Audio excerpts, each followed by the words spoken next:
What's up mga kasyete? So ako po ngayon ay pauwi na ako ng San Lorenzo. Galing po ako sa Del Pilar. So ngayon po maglalakad na muli ako pauwi. Kaya lalakad naman muli na malayo. Ang layo po nito ay 6 kilometers. Ang lalakarin ko pabalik. Kaya inang umaga nung punta ko dito so ay nakatsyempo, may daan na motor, sinakay ako, kaya medyo napabilis ang pagpunta ko dito ngayong umaga. So ngayon puntang hali, pauwi na ako, maglalakad po uli ako.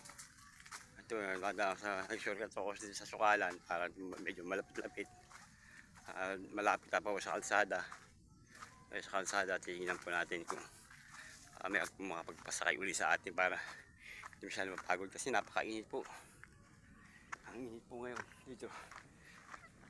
Sakti ang init dito sa Del Pilar. Lalakad po tayo ng malayo uli.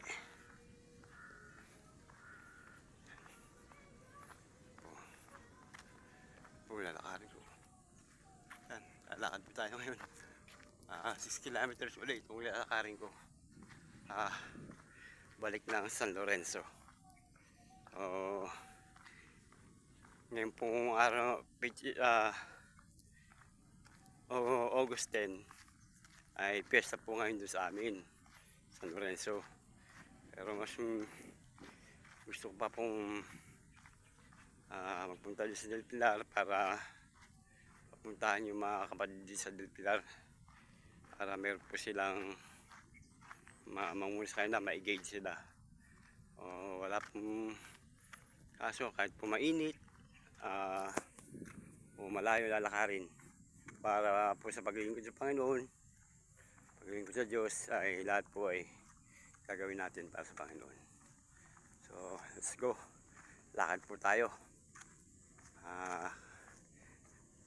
Happy Sabbath po pala sa inyong lahat, lalo sa ibang lugar dyan sa buong Pilipinas, buong mundo. Happy Sabbath po.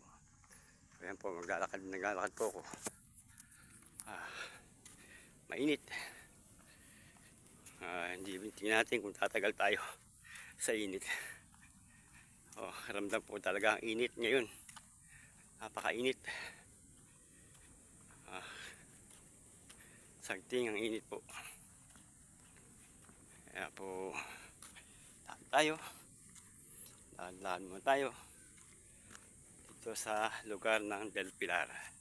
Ito po ay Barangay Del Pilar, Kapalonga, Camarines Norte.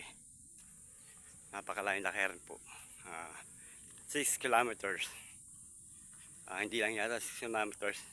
Kasi noon punta kami dito, lalakad kami, hindi pa ganito kalsada ito.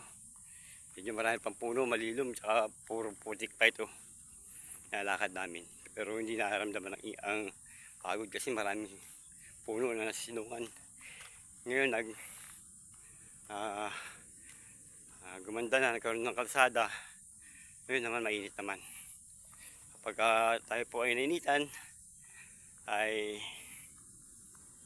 masilong po tayo. At may dala naman pong konting tubig. Okay na po yun, pantanggal ng uhaw. Huwag na po natin isipin yung gutom. Basta may tubig, okay na sa akin, may tubig. So lalakad po tayo ngayon. Ito sa Del Pilar. So dito muna mga kasyete. Happy Sabbath po sa inyo lahat.